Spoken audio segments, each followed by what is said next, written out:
warahmatullahi wabarakatuh. Waalaikumsalam warahmatullahi wabarakatuh. Puji syukur kita panjatkan atas kehadiran Allah Subhanahu wa taala, atas limpahan rahmat dan hidayahnya, sehingga pada pagi hari ini kita masih diberi kesempatan untuk berkumpul di tempat kita ini untuk mengikuti kegiatan dari rekan kita Ibu Mariani, calon guru penggerak angkatan 9 Kabupaten Pinrang, yaitu diseminasi budaya positif. Tak lupa pula kita kirimkan salawat serta salam kepada junjungan Nabiullah Muhammad Sallallahu Alaihi Wasallam, Nabi yang telah diutus permukaan bumi ini sebagai suri teladan bagi kita semua umatnya. Yang saya hormati Ibu Kepala UPT SD Negeri 123 Pinrang beserta rekan-rekan pendidik sekalian. Baik, marilah kita bersama-sama membuka acara diseminasi budaya positif yang dilaksanakan pada pagi hari ini dengan bersama-sama membaca basmalah. Bismillahirrahmanirrahim. Acara selanjutnya sepatah kata dari Ibu Kepala UPT SD Negeri 123 Pinrang. Kepada Ibu saya persilahkan dengan hormat.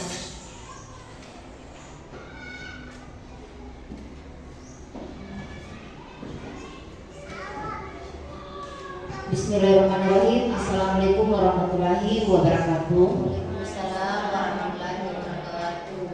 Yang terhormat Bapak Ibu guru selaku tenaga pendidik dan tenaga pendidikan di sekolah UPT SD Negeri 123 Pinrang. Seperti biasanya kita tidak lupa memanjatkan puji syukur kepada Allah Subhanahu wa taala karena memberikan kita kekuatan, kesempatan berkumpul kembali dalam suatu kegiatan yang dilakukan oleh salah satu calon guru penggerak di angkatan 9 Kabupaten Pinrang, yaitu Ibu Mariani, dalam kegiatan diseminasi budaya positif, yang dimana kegiatan diseminasi positif ini merupakan salah satu aksi nyata yang dilakukan oleh salah satu program pendidikan guru penggerak.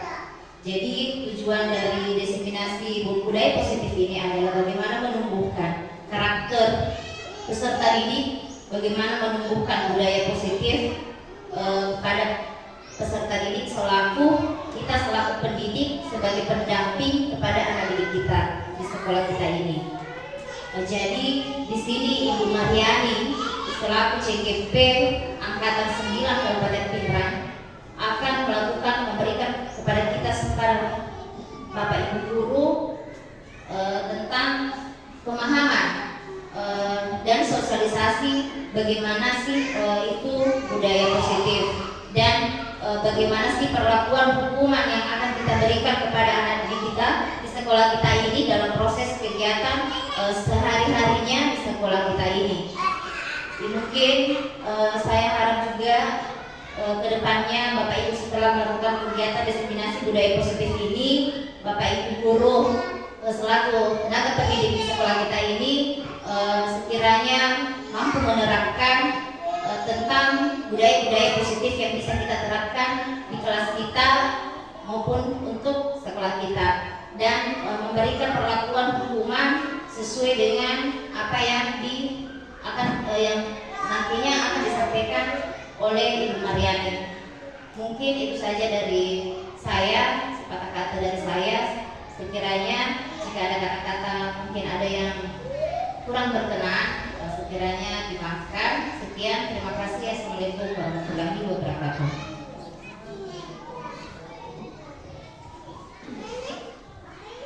Demikianlah sepatah kata dari Ibu Kepala UPT SD Negeri 123 Pinrang. Kepada Ibu kami ucapkan banyak terima kasih. Acara selanjutnya, acara inti, yaitu elaborasi pemahaman disiplin positif yang akan dibawakan oleh rekan kita Ibu Mariani SPD, calon guru penggerak angkatan 9 Kabupaten Pinrang. Kepada Ibu saya persilahkan dengan hormat.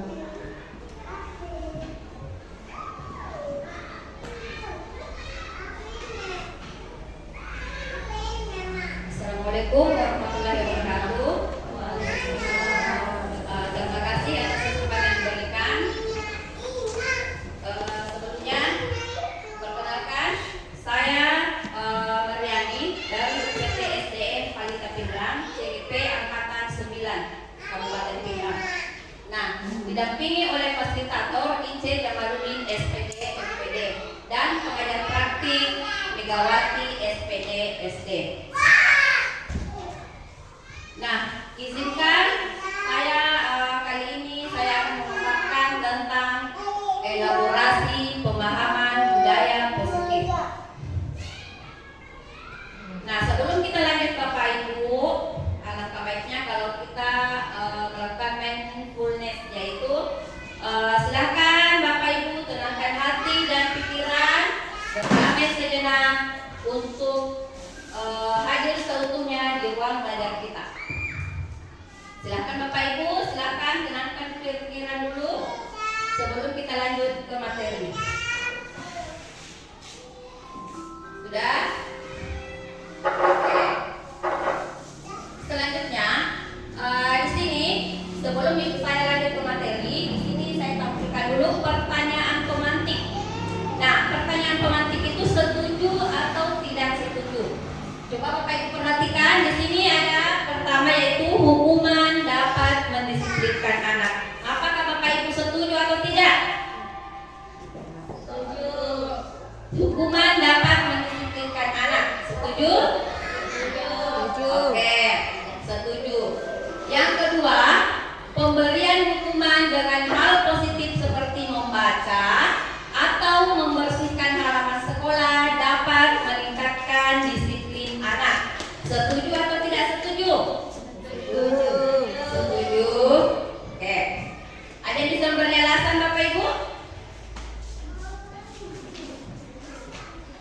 Mengapa pemberian hukuman dengan hal positif seperti membaca atau membersihkan halaman sekolah dapat meningkatkan disiplin anak? Ada yang bisa memberi alasan?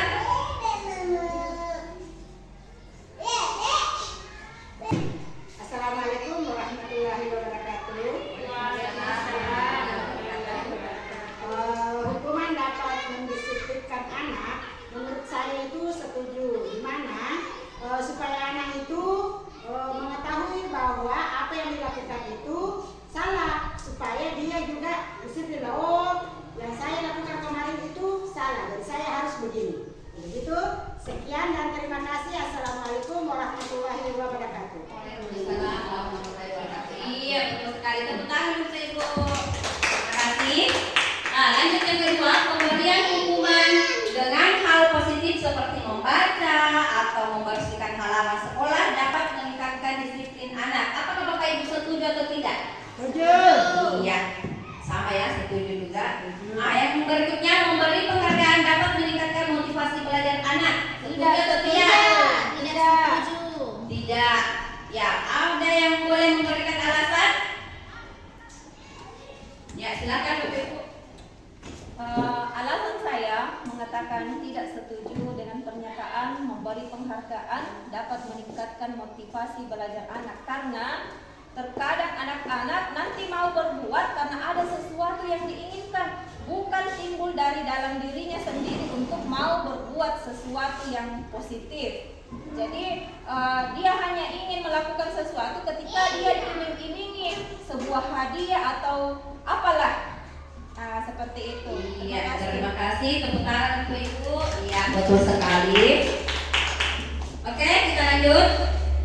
Nah, topik dalam eksplorasi konsep yang saya tampilkan kali ini ada 6, yaitu disiplin positif dan nilai kebajikan universal. Yang kedua adalah teori motivasi, hukuman, dan penghargaan. Yang ketiga, keyakinan kelas. Yang keempat, kebutuhan dasar manusia dan dunia berkualitas. Yang kelima adalah restitusi, yaitu di mana 5 posisi kontrol. Yang keenam adalah segitiga restitusi. Nah, yang akan kita bahas kali ini yaitu disiplin positif dan nilai kebajikan universal. Nah, kali ini silakan Bapak Ibu ambil pasangan, boleh berpasangan. Nah, kita melakukan perubahan paradigma, kegiatan kepalan tangan. Nah, ayo Bapak Ibu silakan berpasangan, ambil pasangan. Boleh berpasangan? Iya, boleh balik ke belakang. Nah, di mana A dan B? Ada yang sebagai A dan B. Nah, si A ambillah sekali kertas atau boleh genggam sesuatu di tangannya. Kemudian letakkan di salah satu tangan, dan genggam benda itu sesuatu tersebut dengan segala daya. Buatlah sebuah kepala dan silakan si B berusaha mengambil sesuatu yang ada di tangan itu. Boleh menggunakan gaya apa saja, boleh memaksa kau, apa kamu mau diiming-imingi, apakah mau digelisikkan, bagaimana posisi si B berusaha untuk mengambil barang yang berada di tangan si A.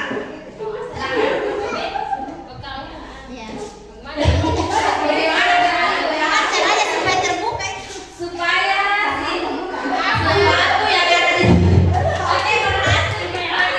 Bagaimana? Coba mau dirayu ya, mau diiming-imingi kah? Oke, tepuk tangan Bapak Ibu. Terima kasih atas yang telah dilakukan. Nah, sekali saya tanya kembali, bagaimana tadi Ibu caranya Ibu Dar untuk mengambil barang yang berada di tangan Ibu Rahma? Dengan dipaksa, iya, dipaksa. Kemudian Ibu Hasrina dengan Ibu Suri mengambil barangnya tadi dengan cara apa? Ia memanggil pensil saya di tangan saya dengan cara merayu. Oh iya, dirayu. Tepuk tangan. Terima kasih. Nah, ini ada nanti hubungannya dengan materi yang akan saya bawakan. Nah, perubahan paradigma teori kontrol atau teori pilihan ilusi kontrol. Di sini ada 4. Ilusi guru mengontrol murid. Nah, yang kedua, ilusi bahwa kritik dan membuat orang merasa bersalah dapat menguatkan karakter. Selanjutnya, ilusi bahwa semua penguatan positif efektif dan bermanfaat. Kemudian, ilusi bermanfaat, orang dewasa memiliki hak untuk memaksa. Nah, sesuai dengan paradigma yang tadi, guru mengontrol murid. Apakah guru bisa mengontrol murid, Bapak Ibu? Bisa? Iya. Kita lanjutkan ya, sebentar. Simpan pertanyaan Bapak Ibu. Kita lanjutkan, siapa sesungguhnya yang memiliki kontrol? Nah, di sini ada 2. Ada stimulus respon, yang kedua adalah teori kontrol atau pilihan. Nah, yang pertama, kita mencoba mengubah orang agar berpandangan sama dengan kita. Itu adalah stimulus respon. Nah, yang berikutnya teori kontrol atau pilihan, yaitu sebenarnya kita itu berusaha memahami pandangan orang lain tentang dunia. Nah, yang kedua, perilaku buruk dilihat sebagai suatu kesalahan. Itu adalah stimulus respon seseorang. Nah, ternyata teori kontrolnya itu semua perilaku itu memiliki tujuan. Berikutnya, orang lain bisa mengontrol saya.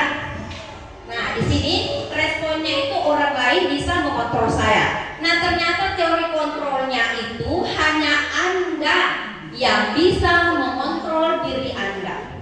Seperti saya tadi simpan pertanyaannya. Nah, ternyata yang bisa mengontrol diri orang lain itu diri kita itu bukan orang lain. Ternyata yang bisa mengontrol diri kita itu adalah kita sendiri. Lanjut. Saya bisa mengontrol orang lain. Nah, Anda itu tidak bisa mengontrol orang lain, karena seperti yang tadi saya sampaikan, yaitu ternyata yang bisa mengontrol kita itu adalah diri kita sendiri. Selanjutnya, pemaksaan ada pada saat rujukan gagal. Nah, teori kontrolnya, kolaborasi dan konsensus menciptakan pilihan-pilihan baru. Selanjutnya, model berpikir menang atau kalah. Nah, teori kontrolnya itu model berpikir itu menang-menang saja. Oke, Bapak Ibu, sekarang perhatikan di sini ada apakah makna disiplin. Seperti tadi materi yang saya pakai itu budaya positif. Nah, apakah makna disiplin? Nah, berasal dari bahasa Latin disiplina yang artinya belajar. Makna asal dari kata ini berkonotasi dengan disiplin diri dari murid-murid Socrates and Plato. Nah, disiplin diri membuat orang menggali potensinya menuju sebuah tujuan apa yang dia hargai. Selanjutnya, namun dalam budaya kita, makna kata disiplin telah merubah menjadi sesuatu yang dilakukan seseorang pada orang lain untuk mendapatkan kebutuhan. Kecenderungan umum adalah menghubungkan kata disiplin dengan ketidaknyamanan, bukan dengan apa yang kita hargai atau pencapaian suatu tujuan mulia. Nah, nilai-nilai kebajikan universal adalah sifat-sifat positif manusia yang merupakan tujuan mulia yang ingin dicapai setiap individu. Nilai-nilai tersebut bersifat universal dan lintas bahasa, suku, bangsa, agama maupun latar belakang. Setiap perilaku atau perbuatan memiliki suatu tujuan. Menurut Dr. William Glasser pada teori kontrol, nilai-nilai kebajikan yang ingin dicapai oleh setiap anak Indonesia itu kita kenal dengan profil pelajar Pancasila, yaitu beriman, bertakwa kepada Tuhan Yang Maha Esa, dan berakhlak mulia. Kemudian mandiri, bernalar kritis, berkebinekaan global, bergotong royong, dan kreatif. Nah, selanjutnya pembelajaran teori motivasi, hukuman, dan penghargaan atau restitusi. Teori motivasi perilaku manusia itu ada 3, yaitu motivasi eksternal, motivasi dan motivasi internal. Yaitu yang pertama, untuk menghindari ketidaknyamanan atau hukuman, apa yang akan terjadi apabila saya tidak melakukannya? Itu adalah pertanyaannya. Nah, yang kedua, untuk mendapatkan imbalan dari orang lain atau institusi, pertanyaan sini, apa yang akan saya dapatkan apabila saya mendapatkannya atau melakukannya? Kemudian selanjutnya, untuk menghargai diri sendiri, pertanyaannya, saya akan menjadi orang yang seperti apa bila saya melakukannya? Itu adalah motivasi internal atau tujuan disiplin positif. Nah, kita lanjutkan. Merdeka. Kata merdeka menurut Ki Hajar Dewantara, merdeka itu artinya tidak hanya terlepas dari perintah, akan tetapi juga cakap buat memerintah diri sendiri. Ini menurut Ki Hajar Dewantara. Nah, sekarang kita lanjut, kita masuk di dihukum atau dihukum oleh penghargaan. Nah, bahwa penghargaan itu ternyata Bapak Ibu berlaku sama dengan hukuman. Seperti tadi jawabannya Ibu Guru, tadi sudah ada ya yang menjawab. Nah, ternyata penghargaan itu berlaku sama dengan hukuman.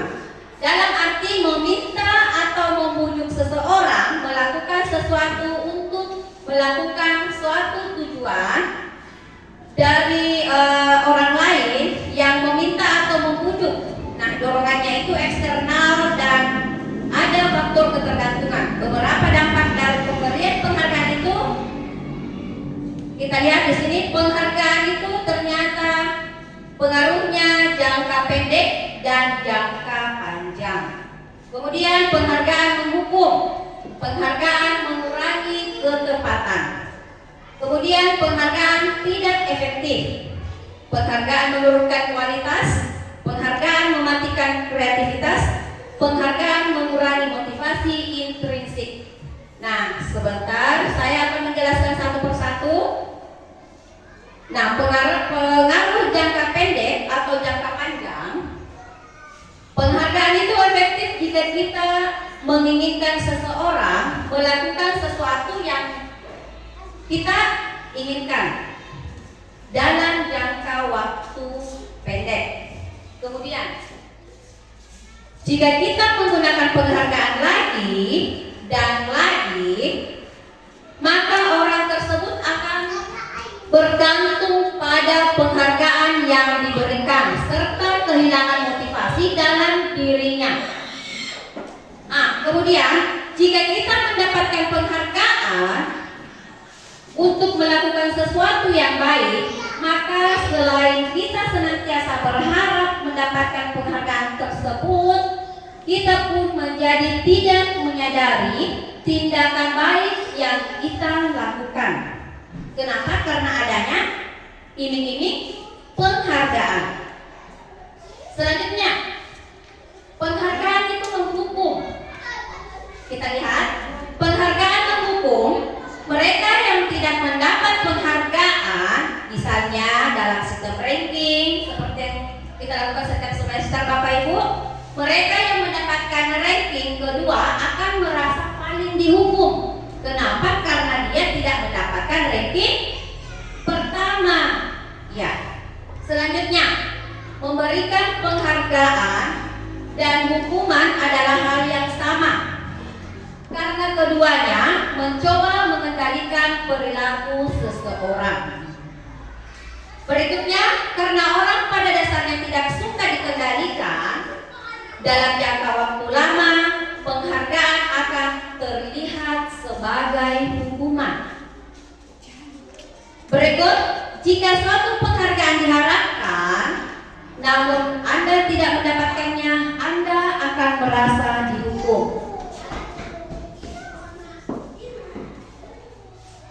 Oke, kita lanjut.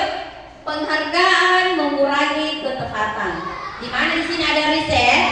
Dalam sebuah percobaan, sekelompok anak laki-laki berusia sekitar 9 tahun diminta untuk melihat gambar-gambar wajah yang ditampilkan di layar. Nah, mereka itu harus memberitahukan jika wajah-wajah tersebut sama atau berbeda.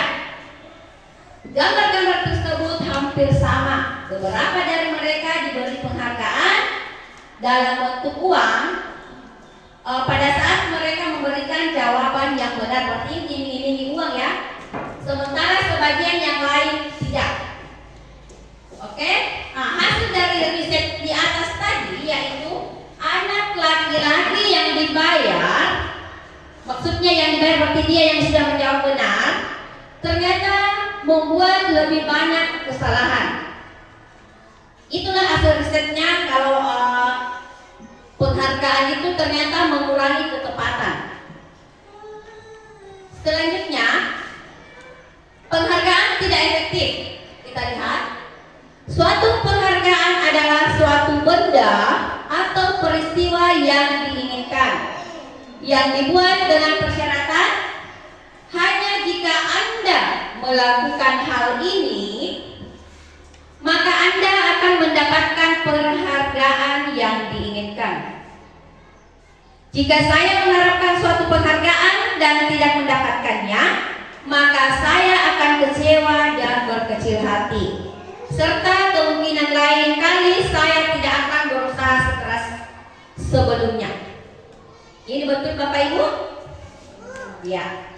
Selanjutnya, jika kita memberikan seseorang suatu penghargaan untuk melakukan sesuatu, maka kita harus terus-menerus memberikan penghargaan itu jika kita ingin orang tersebut meneruskan perilaku yang kita inginkan. Selanjutnya, orang yang berusaha berhenti merokok atau orang yang berusaha diet, menguruskan badan, bila diberikan penghargaan hampir pasti tidak berhasil. Baik Bapak Ibu, kita lanjutkan. Penghargaan menurunkan kualitas. Penghargaan menurunkan kualitas. Kita lihat di sini, ternyata pengamatan dilakukan pada sekelompok mahasiswa atau mahasiswi yang sedang kerja praktik di sebuah surat kabar universitas. Saat itu mereka sedang belajar menuliskan sebuah artikel tentang sebuah judul berita utama. Seiring waktu, mahasiswa-mahasiswi tersebut semakin mampu bekerja dengan cepat. Kemudian ada beberapa mahasiswa-mahasiswi yang dibayar untuk setiap judul berita utama yang mereka mampu hasilkan. Dan setelah beberapa lama, mahasiswa-mahasiswi yang dibayar, hasil kinerjanya berhenti berkembang. Mereka yang tidak menerima bayaran terus berupaya mengasah diri menjadi lebih baik. Nah, di sini Ternyata mahasiswa-mahasiswa yang bayar itu berhenti berkembang. Kenapa? Karena sudah tidak mendapatkan bayaran. Jadi mahasiswa tadi yang tidak mendapatkan bayaran tetap melanjutkan kegiatannya untuk berusaha mengasah diri menjadi lebih baik. Selanjutnya, penghargaan mematikan kreativitas. Pertama, murid-murid diminta berpikir mengenai hadiah atau penghargaan yang bisa mereka dapatkan bila berhasil menulis sebuah puisi. Yang kedua, kreativitas kelompok murid-murid ini menjadi berkurang dibandingkan dengan yang tidak diberitahukan tentang hadiah yang bisa mereka terima. Penelitian menunjukkan bahwa pekerjaan seni atau sebuah penulisan cerita menjadi kurang kreatif bila dijanjikan sebuah hadiah atau penghargaan. Selanjutnya, dalam tugas-tugas memecahkan masalah, para murid memakan waktu lebih lama dan memberikan jalan keluar kurang kreatif saat mereka dijanjikan suatu penghargaan. Nah, makanya penghargaan itu dikatakan mematikan kreativitas. Mereka tidak bisa melanjutkan kreativitasnya karena hanya mengharapkan penghargaan. Terus, motivasi dari dalam diri atau intrinsik saat seorang anak belajar untuk pertama kali menggabungkan huruf-huruf dan kata-kata serta menyadari bahwa ia dapat membaca. Timbul pijar di matanya dan sebuah senyuman di wajahnya. Anak tersebut begitu gembira bahwa ia telah mempelajari dan menguasai suatu keterampilan baru. Berikutnya, kesadaran akan kemampuannya bahwa dia sudah dapat membaca sesungguhnya sudah merupakan sebuah penghargaan. Itu ya, kalau motivasi dalam diri itu tanpa mengharapkan penghargaan itu memunculkan kesadaran sendiri. Kemudian jika kita memberikan penghargaan kepada seseorang anak pada saat dia sedang merasa bangga dengan pencapaiannya sendiri, maka kita akan mengambil kegembiraan yang saat itu sedang dirasakan secara alamiah. Jadi anak-anak itu kalau belajar membaca tanpa ada penghargaan yang dijanjikan, mereka akan merasa senang. Oke, selanjutnya hukuman dan konsekuensi. Kita lanjut di hukuman dan konsekuensi, Bapak Ibu. Nah, di sini dalam menjalankan peraturan ataupun keyakinan kelas atau sekolah, bila mana ada suatu pelanggaran, tentunya sesuatu harus terjadi.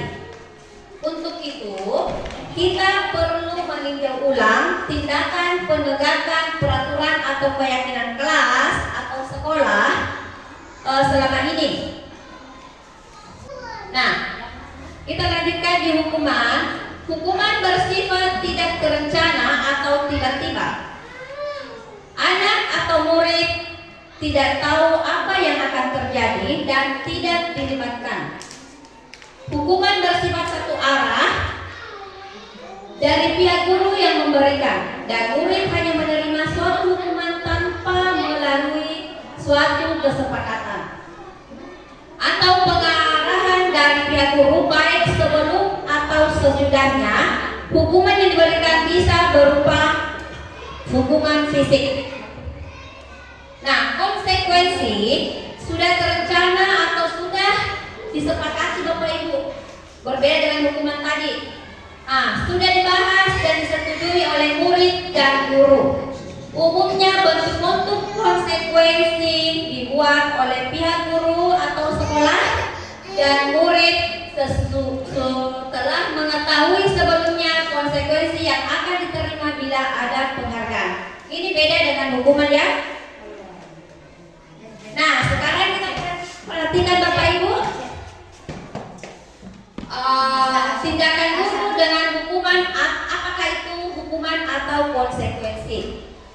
Kita perhatikan yang pertama, mencatat 100 kali di dalam buku kalimat "saya tidak lagi karena terlambat ke sekolah. Apakah itu hukuman atau konsekuensi?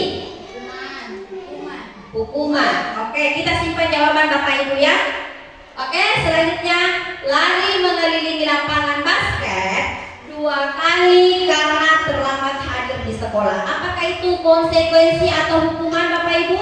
Hukuman. Iya.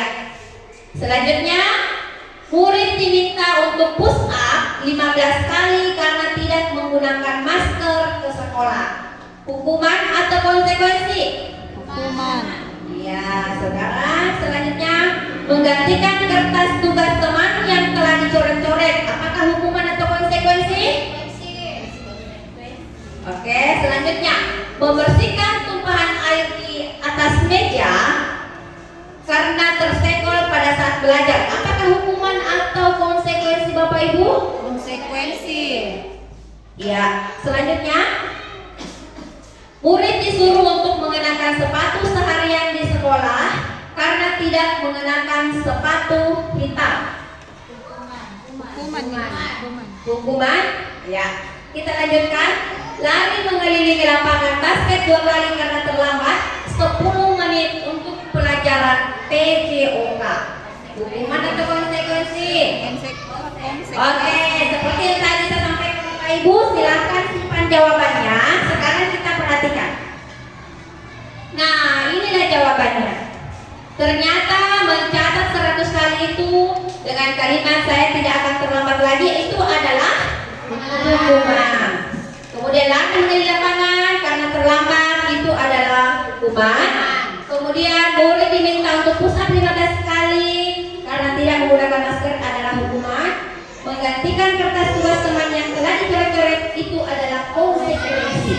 Kenapa? Karena dia yang mencoret buku temannya, berarti dia juga yang harus menggantikannya. Ya. Kemudian membersihkan tumpahan air di meja karena tersenggol pada saat belajar itu adalah konsekuensi. Karena dia yang berbuat, makanya dia juga yang harus memperbaiki. Oke, kita lanjut.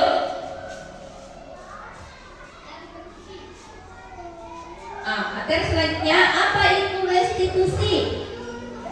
Restitusi adalah proses menciptakan kondisi bagi murid untuk memperbaiki kesalahan mereka, sehingga mereka bisa kembali pada kelompok mereka dengan karakter yang lebih kuat.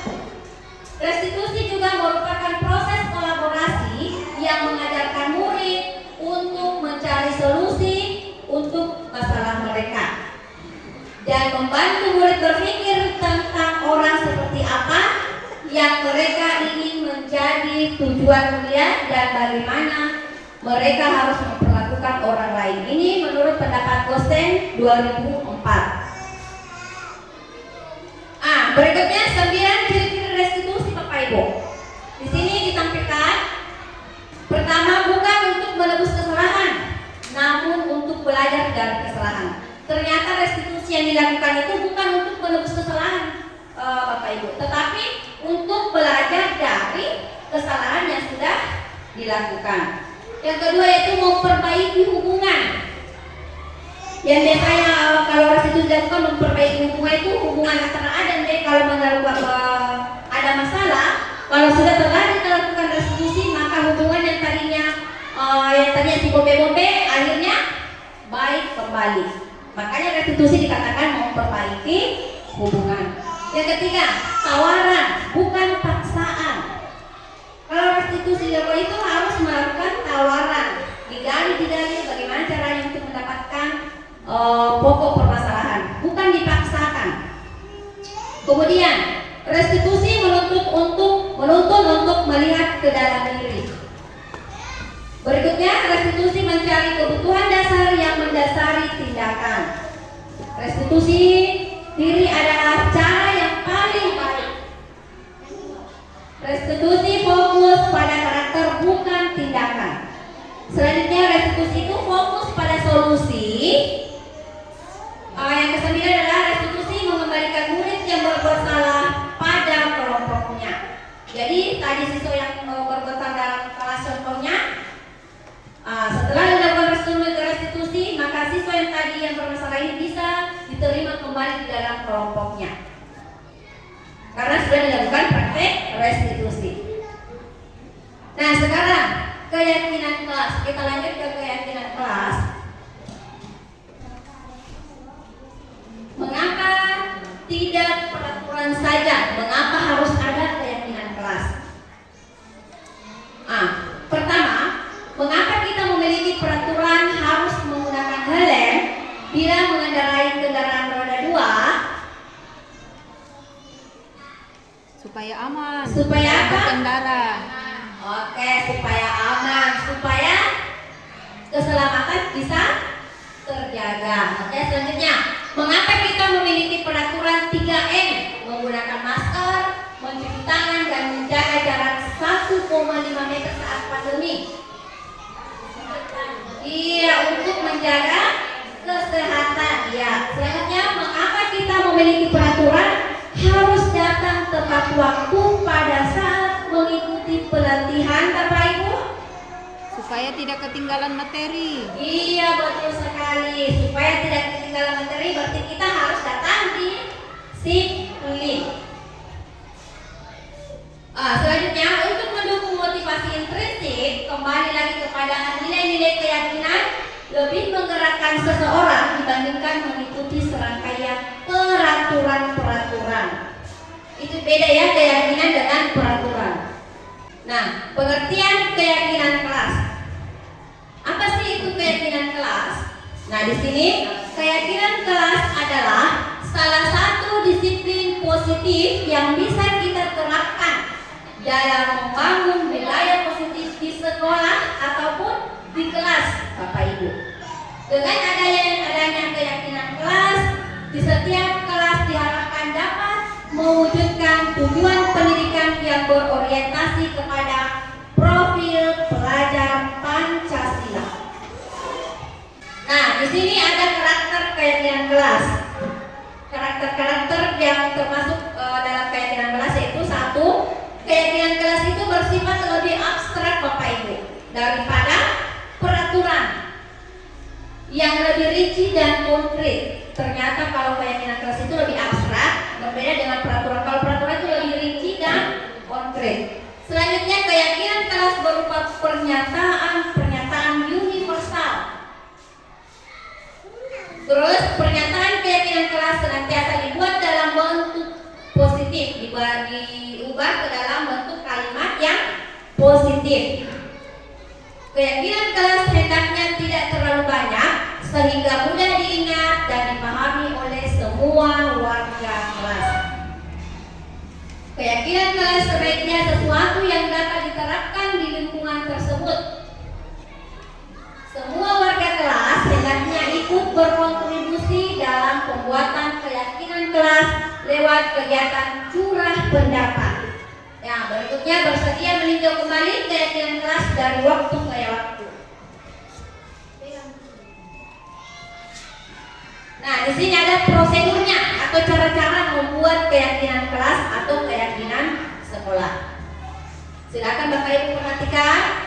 Yang pertama adalah mempersilakan warga sekolah atau murid di sekolah atau di kelas untuk bercurah pendapat tentang peraturan yang perlu disepakati di kelas atau di sekolah. Jadi silakan digali kepada murid peraturan apa yang harus kita laksanakan di kelas ataupun di sekolah. Kemudian yang berikutnya, selanjutnya itu mencatat semua masukan-masukan para murid atau warga sekolah di papan tulis atau di kertas besar, di mana semua anggota kelas atau warga sekolah bisa melihat hasil curah pendapat. Artinya semua pendapat tadi yang disampaikan oleh murid di dalam kelas dicatat dan supaya semua dan warga sekolah itu bisa melihat. Kemudian susunlah keyakinan kelas sesuai prosedur pembentukan keyakinan sekolah atau kelas. Gantilah kalimat-kalimat negatif menjadi kalimat yang lebih positif, Bapak Ibu. Nah, seperti contohnya Bapak Ibu, kalimat negatifnya itu ada kalimat mengatakan jangan berlari di kelas atau koridor. Itu adalah kalimat negatif. Saat itu Kemudian dia akan diubah ke dalam kalimat positif, yaitu berjalanlah di kelas atau koridor. Yang mana lebih enak kita dengar Bapak Ibu, apakah jangan berlari di dalam kelas atau berjalanlah di kelas? Lebih enak yang kalimat positif ya? Berjalanlah di kelas. atau koridor. Setiap kalimat yang negatif akan diubah ke dalam kalimat yang lebih positif. Kemudian selanjutnya tinjau kembali daftar curah pendapat yang sudah dicatat. Kemudian akan mendapat bahwa pernyataan yang tertulis di sana masih banyak yang berupa peraturan-peraturan. Artinya di sini Bapak Ibu, semua kalimat tadi yang dicurahkan oleh murid tadi masih banyak yang berupa kalimat peraturan-peraturan, seperti ada kata apa? Dilarang, dijangan. Itu adalah berbentuk peraturan-peraturan. Nah, makanya harus diubah ke dalam kalimat positif, yaitu seperti tadi, jangan berlari di kelas diganti menjadi berjalanlah di kelas. Contohnya, berjalan di kelas, dengarkan guru, datang tepat waktu, berada di bawah satu payung, yaitu keyakinan untuk saling menghormati. Jadi kata-kata tentang berjalan di kelas, dengarkan guru, datanglah tepat waktu, itu semua adalah keyakinan untuk saling menghormati. Atau nilai kebajikannya itu hormat. Selanjutnya, tinjau ulang keyakinan sekolah atau kelas secara bersama-sama. Setelah itu kita tinjau kembali Bapak Ibu.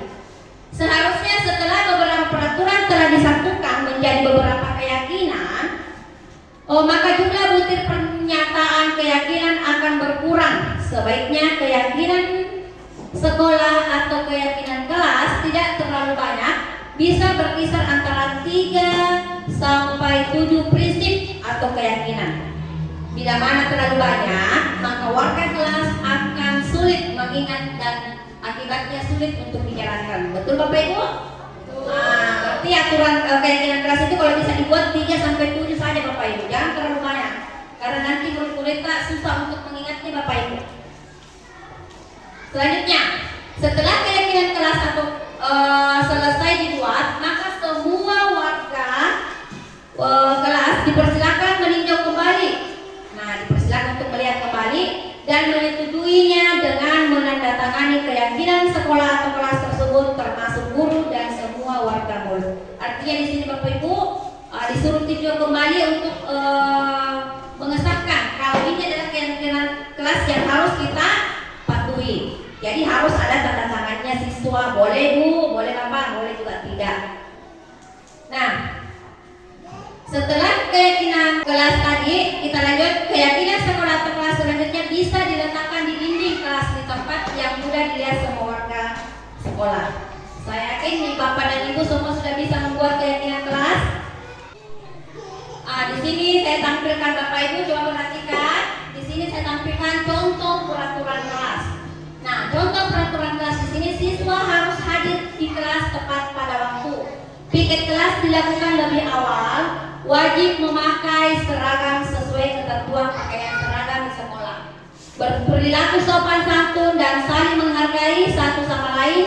Dilarang menyalakan handphone di dalam kelas. Itu adalah contoh-contoh peraturan kelas. Nah, sekarang kita tampilkan contoh keyakinan kelas Bapak Ibu.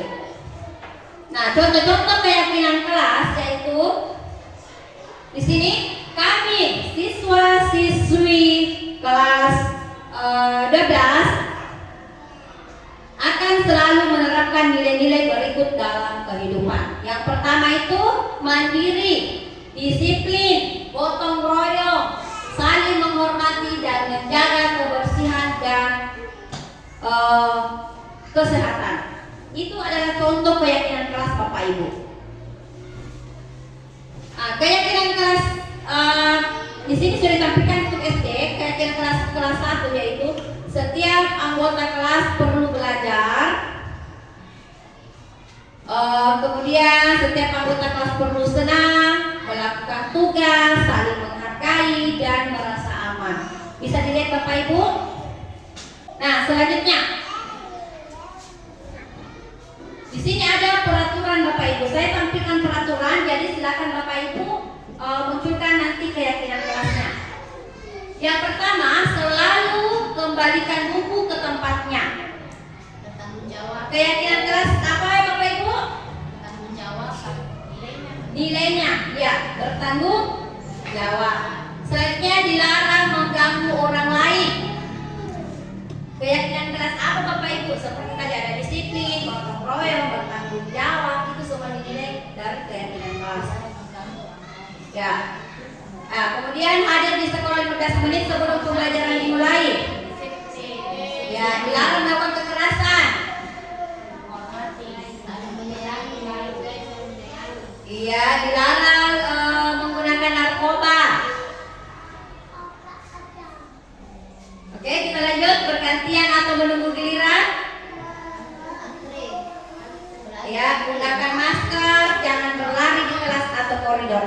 Sekarang kita perhatikan jawabannya Bapak Ibu.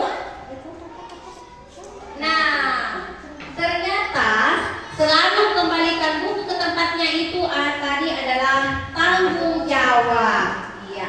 Kemudian peraturan itu dilarang mengganggu orang lain. Berarti dia keyakinan kelasnya adalah menghormati orang lain. Iya. Hadir di sekolah 15 menit sebelum pembelajaran dimulai. Ternyata keyakinan kelasnya adalah menghormati orang lain atau berkomitmen. Dilarang melakukan kekerasan. Adalah keyakinan kelasnya adalah keselamatan, menghormati orang lain. Berarti saat kita membuat keyakinan kelas itu tidak diperkenankan untuk menggunakan kata dilarang ataupun jangan. Ya, keyakinan kelas itu poin-poinnya saja Bapak Ibu. Seperti tadi disiplin, tanggung jawab, menghormati orang lain, keselamatan, kesehatan itu sudah mencakup, itu namanya nilai-nilai kebajikan universal Bapak Ibu. Nah, sekarang saya akan mempersilahkan Bapak Ibu untuk membuat keyakinan kelas. Silakan Bapak Ibu tuliskan satu contoh peraturan yang pernah Bapak Ibu buat di kelas. Silakan catat Bapak Ibu. Peraturan apa Ibu? Iya, datang tepat waktu. Nah, sekarang keyakinan kelas yang terbentuk dari peraturan kelas yang sudah Bapak Ibu coba buatkan keyakinan kelasnya. Iya, betul sekali. Tepuk tangan. Ya, seperti tadi penyampaiannya Ibu Haslina, yaitu peraturan kelas yang pernah dia buat adalah datang tepat waktu. Nah, kemudian ternyata keyakinan kelas yang harus kita buat itu adalah disiplin. Nah, alangkah bagusnya karena kalimatnya sudah pendek, tidak terlalu panjang nih. Yang kalian dengar datang tepat waktu, ternyata lebih simpel keyakinan kelasnya yaitu disiplin. Oke, kita pindah lagi ke materi berikutnya Bapak Ibu. Kebutuhan dasar manusia. Kebutuhan dasar manusia itu ada bertahan hidup, kasih sayang dan rasa diterima, kesenangan, penguasaan dan kebebasan. Inilah kebutuhan dasar manusia Bapak Ibu. Mungkin ada yang perlu kasih sayang, penguasaan, bertahan hidup, kebebasan dan kesenangan. Kita perhatikan apa itu kebutuhan bertahan hidup Bapak Ibu. Ternyata kebutuhan bertahan hidup atau survival adalah kebutuhan yang bersifat fisiologis untuk bertahan hidup, misalnya makanan, pakaian, istirahat, tempat berlindung, keamanan, dan kesehatan. Secara sederhana itu dapat dipenuhi dengan makan, tidur, olahraga, dan memberikan perlindungan. Selanjutnya, kebutuhan hidup yang lainnya itu kasih sayang dan rasa diterima atau kebutuhan untuk diterima.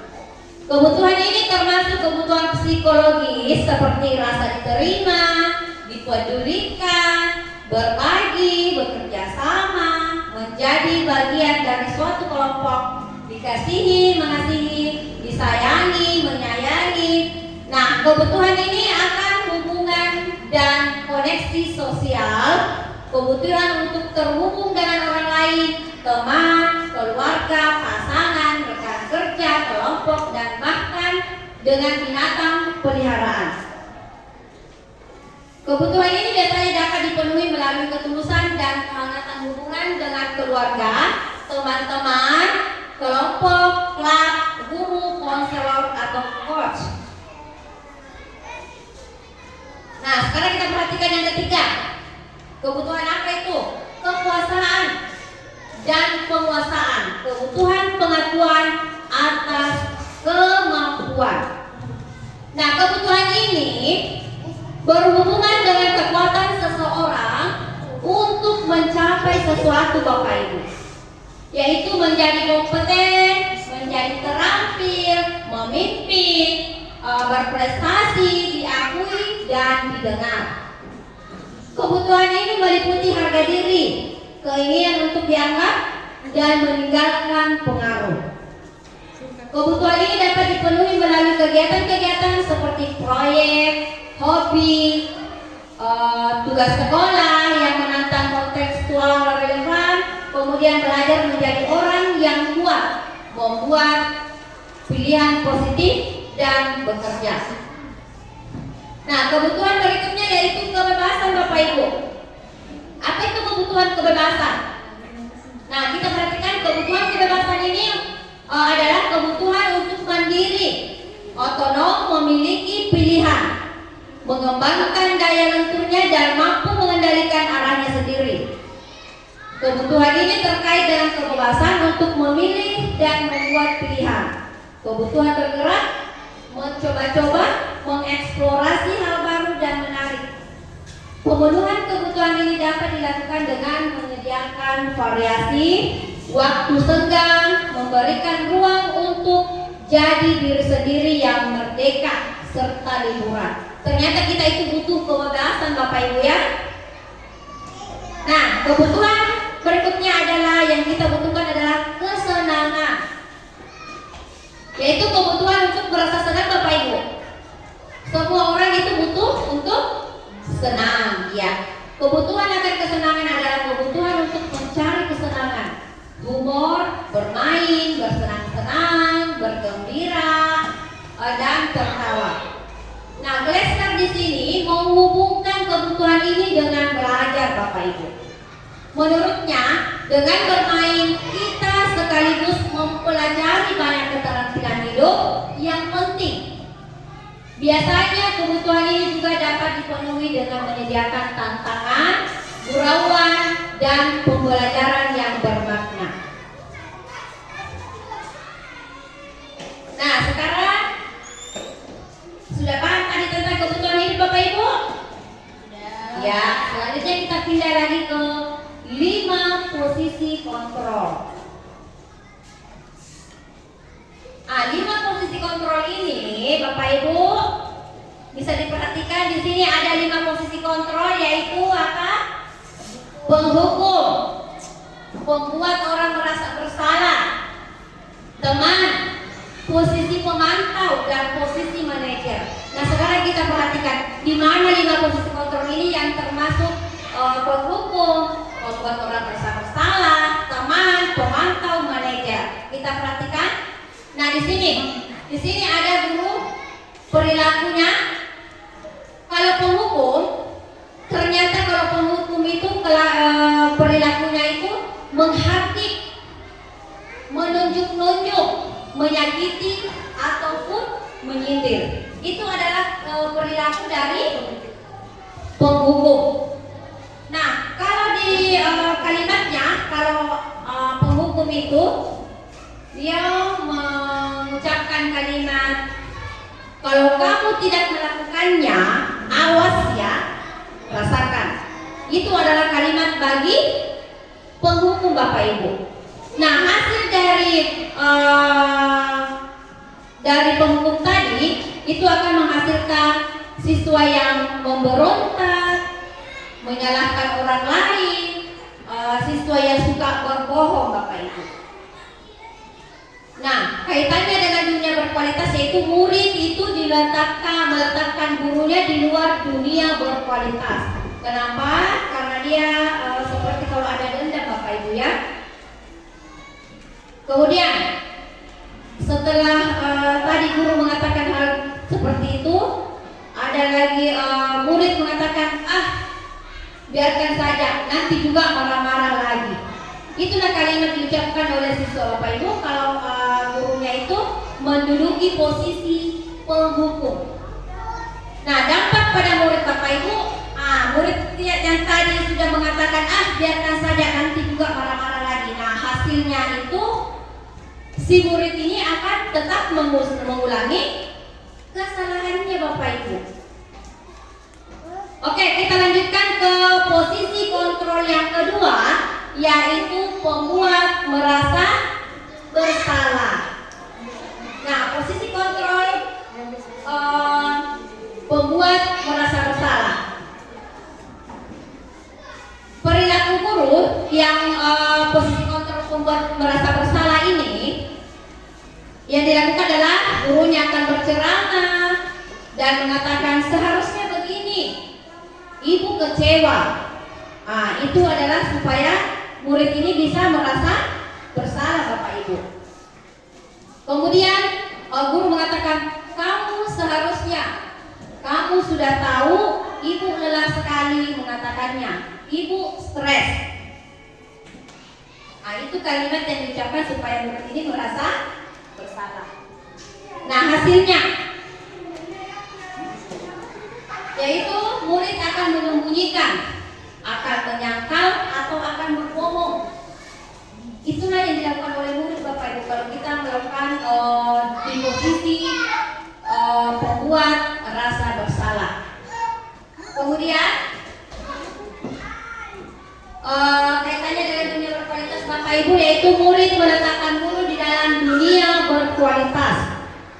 Nah, murid akan mengatakan maafkan saya ibu. Kenapa kalimat itu muncul? Karena tadi guru sudah memberikan kalimat supaya muridnya merasa bersalah. Oke, dampaknya pada murid itu merasa rendah diri. Sudah paham Bapak Ibu? Oke, selanjutnya kita pindah ke posisi kontrol yang ketiga yaitu teman. Nah, posisi kontrol yang ketiga ini adalah teman. Guru akan memberikan perbuatan atau melakukan sesuatu yaitu membuatkan alasan-alasan untuk muridnya. Guru berkata, ayolah lakukan demi ibu. Masa kamu tidak mau? Ingat, tidak, ibu pernah bantu. Itulah kalimat yang diucapkan oleh guru supaya kita ada di posisi kontrol sebagai teman. Hasilnya itu murid akan ketergantungan Bapak Ibu. Murid akan ketergantungan. Kemudian kaitannya dengan dunia berkualitas yaitu murid meletakkan guru sebagai orang yang sangat penting di dunia berkualitas. Muridnya akan berkata, saya pikir Bapak atau Ibu teman saya ternyata begitu. Hasilnya, dampaknya itu murid akan merasa akan lemah, tidak mandiri dan tergantung. Selanjutnya kita di sini Bapak Ibu boleh perhatikan itu ada pemantau, posisi pemantau dan manajer. Nah, mungkin Bapak Ibu sudah bisa perhatikan di atas. Kira-kira posisi kontrol mana yang Bapak Ibu sudah jalani saat ini? Apakah penghukum, pembuat orang merasa bersalah? Apakah posisi kontrol teman, pemantau dan manajer? Bapak Ibu sudah melakukan 5 posisi kontrol ini? Iya, sama Bapak Ibu. Saya juga sudah melakukan 5 posisi kontrol ini. Oke, di sini ada pernyataan Bapak Ibu. kecewa sekali dengan kamu. Siapakah yang mengatakan hal demikian? Apakah si pemantau, teman, posisi kontrol manajer, pembuat rasa bersalah? Siapa Bapak Ibu? Iya, pembuat rasa bersalah. Simpan jawaban Bapak Ibu ya, sebentar kita tampilkan. Yang berikutnya, kamu tidak pernah benar melakukannya. Siapa yang melakukan Ibu? Apakah pemantau? Penghukum ya? Ya, selanjutnya, ayolah lakukan demi Ibu Bapak. Iya, tadi sudah jelas posisi sebagai teman. Oke, apakah kamu mau mendapatkan stiker bintang hari ini? Posisi apa itu Bu? Siapa yang mengucapkan? Oke, kita simpan. Berikutnya, bagaimana kamu bisa menyelesaikan masalah ini? Siapa yang mengatakan hal demikian Bapak Ibu? Apakah manajer? Ya. Berikutnya, kamu selalu yang paling terakhir. Posisi kontrol apa Bapak Ibu? Rasa bersalah. Oke, sekarang kita buka Bapak Ibu. Kita jawab bersama-sama. Nah, ternyata yang mengatakan saya kecewa sekali dengan kamu itu adalah pembuat orang merasa bersalah. Iya, tepuk tangan jawaban Ibu tadi benar. Kemudian kamu tidak pernah benar melakukannya. Siapa yang mengatakan? Ternyata adalah penghukum. Ayolah lakukan demi Ibu Bapak. Jelas tadi Bapak Ibu ya. Itu seperti kalau kita berhadapan dengan teman, itu adalah posisi kontrol teman. Apakah kamu mau mendapatkan stiker bintang hari ini? Itu adalah si pemantau. Kemudian bagaimana kamu bisa menyelesaikan masalah ini? Nah, jelas tadi sudah disampaikan itu adalah posisi manajer. Selanjutnya, kamu selalu yang paling terakhir. Itu adalah penghukum Bapak Ibu. Kalimat itu untuk menghukum siswa. Mama kasih ya kemarin nih. Dia tidak sampai 20 menit di. Dia. Malah saya nggak ada di durasinya begitu. Nah, selanjutnya kita pindah ke materi berikutnya, yaitu segitiga restitusi. Nah, segitiga restitusi ini ada segitiga restitusi Bu, namanya juga segitiga. Jadi ada 3 restitusi, yaitu pertama menstabilkan identitas Bapak Ibu. Kemudian menanyakan keyakinan, kemudian validasi kebutuhan. Nah, kita jelaskan di sini, saya jelaskan kembali Bapak Ibu, apa itu menstabilkan identitas. Nah, menstabilkan identitas, nah di sini guru berkata Bapak Ibu, berbuat salah itu hal yang manusiawi. Tidak ada manusia yang sempurna. Bapak Ibu juga buat salah. Inilah kalimat yang diucapkan oleh guru pada saat menstabilkan identitas. Kapan segitiga restitusi dilakukan? Pada saat ada masalah di dalam kelas atau sekolah Bapak Ibu. Kita panggil siswa untuk melakukan segitiga restitusi. Inilah kalimat yang diucapkan kalau pada saat kita menstabilkan identitas Bapak Ibu. Contohnya ada yang tidak mau memakai topi misalnya pada saat upacara, kita menstabilkan identitas. Selanjutnya, validasi kebutuhan. Validasi kebutuhan itu apa Bapak Ibu? Yaitu membantu murid mengenali kebutuhan dasar yang ingin dipenuhi ketika melakukan kesalahan. Pada dasarnya setiap manusia itu tindakan manusia itu tujuannya adalah memenuhi basic. Nah, di sini kalimat yang diucapkan oleh guru pada saat melakukan validasi kebutuhan Bapak Ibu, di sini ada kalimatnya yang bisa saya sampaikan. Kamu bisa saja melakukan hal yang lebih buruk, tapi kamu tidak melakukannya kan? Inilah kalimat semua kalimat yang diucapkan oleh yang ditanyakan kepada siswa pada saat kita melakukan validasi kebutuhan. Selanjutnya, menanyakan keyakinan Bapak Ibu. Apa itu menanyakan keyakinan? Yaitu anak melihat kesalahannya dihubungkan dengan norma sosial dan nilai-nilai yang mendasari manusia berinteraksi dengan orang lain. Contohnya Bapak Ibu, seperti tadi kita melakukan keyakinan kelas, apabila ada siswa kita yang melakukan kesalahan, kita melakukan restitusi. Segitiga restitusi tadi sudah dia lakukan. Setelah itu kita melakukan menanyakan keyakinan apa yang kita yakini dalam kelas, keyakinan apa yang dilanggar. Seperti itu Bapak Ibu. Contohnya, apa nilai yang kita percaya di kelas atau sekolah kita? Tadi kan kita sudah membuat keyakinan kelas Bapak Ibu. Nah, jadi siswa digiring untuk ditanyakan apakah kita itu percaya melanggar atau tidak melaksanakan keyakinan yang sudah kita yakini, yang sudah kita buat. Nah, nilai-nilai universal apa yang telah kita sepakati, apa yang kamu rasakan ketika kamu melakukan itu. Inilah kalimat yang digunakan. Sekian Bapak Ibu, sudah paham? Sudah. Oke. Insya Allah semoga apa yang saya sampaikan hari ini bisa diterapkan di kelas masing-masing Bapak Ibu, terutama membuat keyakinan kelas dan melakukan segitiga restitusi. Oke, cukup sekian. Terima kasih. Assalamualaikum warahmatullahi wabarakatuh. Demikianlah pemaparan terkait elaborasi pemahaman disiplin positif yang dibawakan oleh rekan kita Ibu Mariani, calon guru penggerak angkatan 9 Kabupaten Pindrang. Mudah-mudahan rekan-rekan pendidik dapat memahami dan menerapkan di kelas kita nantinya, yang mana budaya-budaya positif ini tentu sangat banyak manfaatnya bagi kita dan bagi peserta didik kita jika hal ini diterapkan sesuai dengan apa yang disampaikan oleh rekan kita tadi. Dan kepada Ibu kami ucapkan banyak terima kasih.